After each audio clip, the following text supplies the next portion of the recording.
প্রকৃতিপ্রেমী ও দর্শনার্থীদের জন্য শাহ আমানত সেতু একটি দারুণ আকর্ষণীয় স্থান।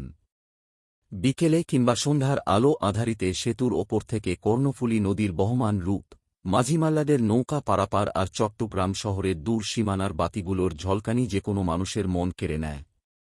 বিশেষ করে ছুটির দিনগুলোতে নদীর শীতল হাওয়া উপভোগ করতে এবং সেতুর ওপর দাঁড়িয়ে সেলফি তুলতে ভিড় জমান হাজারো মানুষ। জ্যামের জাঁতাকল, যেখানে থমকে যায় গতি। সৌন্দর্য পেরিয়ে সেতু এলাকার বাস্তব চিত্রটা মোটেও সুখকর নয়। চট্টগ্রাম, কক্সবাজার ও দক্ষিণ চট্টগ্রামের হাজার হাজার যানবাহন এই সেতু দিয়ে পার হয়। ধীরগতির টোল প্লাজা, সেতু পারাপারের সময় টোল আদায়ে ধীরগতি এবং অতিরিক্ত গাড়ির চাপের কারণে সেতুর দুই প্রান্তেই বিশেষ করে ব্যস্ত সময়ে দীর্ঘ যানজট সৃষ্টি হয়।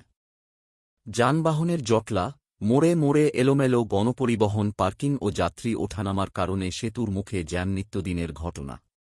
15 মিনিটের পথ পার হতে মাঝে মধ্যে যাত্রীদের 1 ঘণ্টারও বেশি সময় আটকে থাকতে হয়।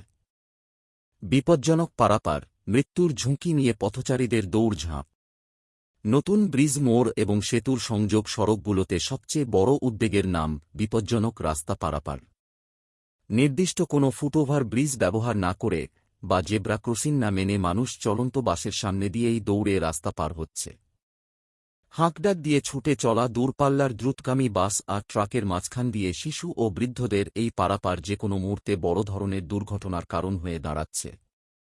ট্রাফিক পুলিশের শত সতর্কবার্তা সত্ত্বেও পথচারীদের এই অসচেতনতা ও তাড়াহুড়ো পরিস্থিতিকে আরও ঝুঁকিপূর্ণ করে তুলছে। ভুক্তভোগীদের আকুতি। স্থানীয় যাত্রী ও পথচারীদের দাবি, সেতু এলাকায় একটি স্থায়ী ও আধুনিক ফুটওভার ব্রিজ নির্মাণ এবং সুশৃঙ্খল ট্রাফিক নিয়ন্ত্রণ এখন সময়ের দাবি। একই সঙ্গে টোল আদায়ের প্রক্রিয়া আরও দ্রুত ও আধুনিক করা না হলে এই অপরূপ